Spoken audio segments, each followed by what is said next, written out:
नमस्कार. मी प्रतीक्षा जोशी आपल्या सर्वांचे पुन्हा एकदा स्वागत करते. आठवणी जुन्या, आवाज नवा या आपल्या नव्या कोऱ्या मालिकेत.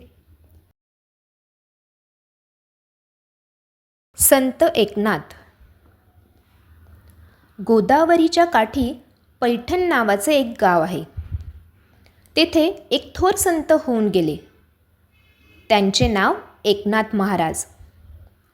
ते सर्वांशी सारख्याच प्रेमाने वागत. पशु, पक्षी, माणसे ही सारी देवाचीच लेकरे असे त्यांना वाटत असे.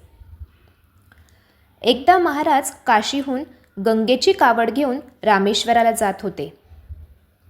त्यांचा शिष्य उद्धव व इतर मंडळी त्यांच्याबरोबर होती. हे सारेजण मजल दर मजल करीत रामेश्वराजवळ पोहोचले. आता रामेश्वर काही फारसे दूर नव्हते. आता नाथ लवकरच रामेश्वरास पोहोचतील. तेथे जाताच रामेश्वराला गंगाजळाने अभिषेक करतील. सगळ्यांची यात्रा पुरी होईल या विचाराने त्यांच्या चेहऱ्यावर आनंद दिसत होता. ते उन्हाळ्याचे दिवस होते. दुपारची वेळ होती. ऊन मी म्हणत होते. आजूबाजूला रखरखीत वाळवंट पसरलेले होते. अशा त्या वाळवंटात एक गाढव तडफडत असलेले नाथांना दिसले.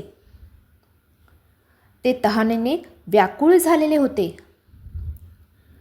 त्या वाळवंटात त्याला पाणी कोठून मिळणार? महाराजांना त्याची दया आली. त्याची तडफड त्यांना पाहावेना. ते लगेच त्याच्याजवळ गेले. त्यांनी खांद्यावरील कावड खाली ठेवली. कावडीतील गंगाजळाने रामेश्वराला ते अभिषेक करणार होते. तेच गंगाजळ त्यांनी त्या तडफडणाऱ्या मुक्या प्राण्याला मोठ्या मायेने पाजले. गाढवाची तहान भागली. त्याला हुशारी वाटू लागली. ते उठून उभे राहिले. महाराजांना ते पाहून किती समाधान वाटले. त्याच्या पाठीवरून ते प्रेमाने हात फिरवू लागले.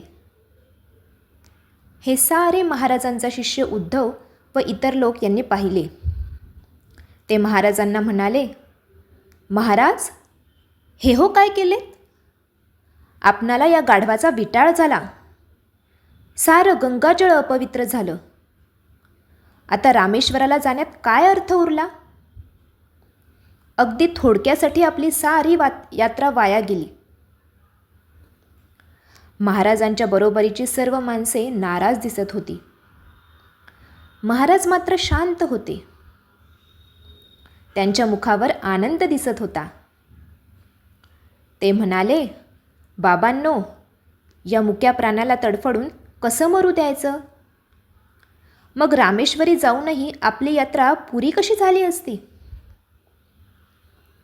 हे ऐकून एकजण पुढे येऊन धिटाईने म्हणाला, महाराज, हे असं कसं म्हणता?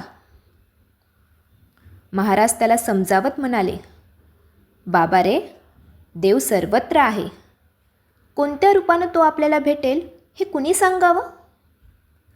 या प्राण्याला पाण्याशिवाय मरू दिलं असतं तर ते देवाला तरी आवडलं असतं का? गंगाजळ पाजून आपण त्याला जगवलं. यातच आपली यात्रा सफल झाली. असे होते संत एकनाथ महाराज. म्हणूनच संत निळोबाराय म्हणतात, धन्य धन्य एकनाथा, तुमचे चरणी माझा माथा. काय मंडळी, आवडला ना तुम्हाला आजचा भाग? पुन्हा भेटू पुढच्या गुरुवारी एका नवीन भागात. अच्छा.